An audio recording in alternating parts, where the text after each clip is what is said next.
Hi friends, ಇವತ್ತು ಇನ್ನೊಂದು ಹೊಸ ರೆಸಿಪಿ ವಿಡಿಯೋ ಮಾಡೋಣ. ನಮ್ಮ ಈ ವಿಡಿಯೋ ಕೊನೆವರೆಗೂ ನೋಡಿ.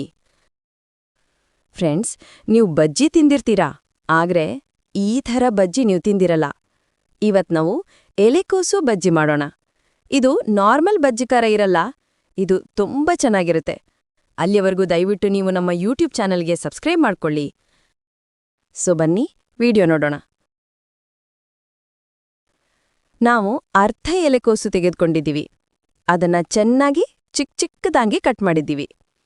ಇದರಲ್ಲಿ ನಾವು 1 ಚಮಚ ಆಗುವಷ್ಟು ಉಪ್ಪು ಹಾಕೋಣ. 1 ಚಮಚ ಅರಿಶಿನ ಪುಡಿ ಹಾಕೋಣ. ಅರ್ಧ ಚಮಚ ಕೆಂಪು ಮೆಣಸಿನ ಪುಡಿ ಹಾಕೋಣ.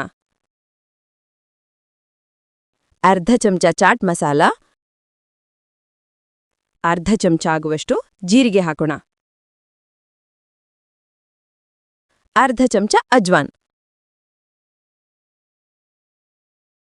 ಚಿಕ್ಕದಾಗಿ ಕಟ್ ಮಾಡಿರುವ 1 ಈರುಳ್ಳಿ. ಸ್ವಲ್ಪ ಪುದೀನ ಹಾಕೊಳ್ಳೋಣ. ಸ್ವಲ್ಪ ಕರಿಬೇವಿನ ಸೊಪ್ಪು. ಸ್ವಲ್ಪ ಕೊತ್ತಂಬರಿ ಸೊಪ್ಪು. 1 ಕಪ್ ಕಾರ್ನ್ಫ್ಲೋರ್. 1 ಕಪ್ ಕಡಲೆ ಹಿಟ್ಟು. ಸ್ವಲ್ಪ ಮಿಕ್ಸ್ ಮಾಡ್ಕೊಳ್ಳೋಣ. ಇವಾಗ 1 ಕಪ್ ನೀರು ಹಾಕೋಣ. ಇವಾಗ ಚೆನ್ನಾಗಿ ಮಿಕ್ಸ್ ಮಾಡ್ಕೊಳ್ಳೋಣ. ಸುಮಾರು 15 ನಿಮಿಷಗಳ ಕಾಲ ಮ್ಯಾರಿನೇಟ್ ಮಾಡಲು ಇಡೋಣ. ಸೊ ಇವಾಗ ಒಂದು ಪ್ಯಾನ್ ತಗೊಂಡಿದ್ದೇನೆ. ಇದರಲ್ಲಿ ನಾನು ಸುಮಾರು ಎಣ್ಣೆ ಹಾಕ್ತೀನಿ.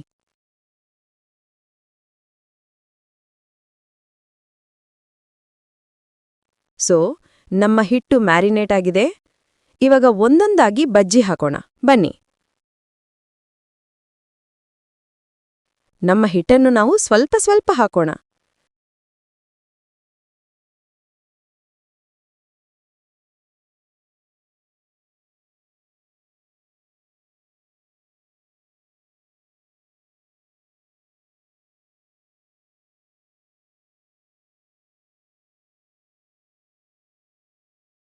ಸೊ ಇದನ್ನ ಚೆನ್ನಾಗಿ ಬ್ರೌನ್ ಆಗೋವರೆಗೂ ಫ್ರೈ ಮಾಡಿ. ಇಲ್ಲಿ ನೋಡಿ, ಈ ಥರ ಬ್ರೌನ್ ಆಗ್ಬೇಕು. ಆವಾಗ್ಲೇ ನಮ್ಮ ಬಜ್ಜಿ ಒಳಗಡೆ ಎಲ್ಲ ಚೆನ್ನಾಗಿ ಬೆಂದಿರುತ್ತೆ. ಈ ಬಜ್ಜಿನ ನೀವು ಹಸಿಮೆಣಸಿನ್ಕಾಯಿ ಚಟ್ನಿ ಜೊತೆ ತಿನ್ಬಹುದು, ಅಥವಾ ನೀವು ಕೊಬ್ಬರಿ ಚಟ್ನಿ ಜೊತೆನೂ ತಿನ್ಬಹುದು. ನಾವು ಟೊಮ್ಯಾಟೊ ಸಾಸ್ ಜೊತೆ ತಿನ್ನೋಣ ಅಂತ ನಾನಿವತ್ತು ಟೊಮ್ಯಾಟೊ ಸಾಸ್ ತಗೊಂಡಿದ್ದೇನೆ.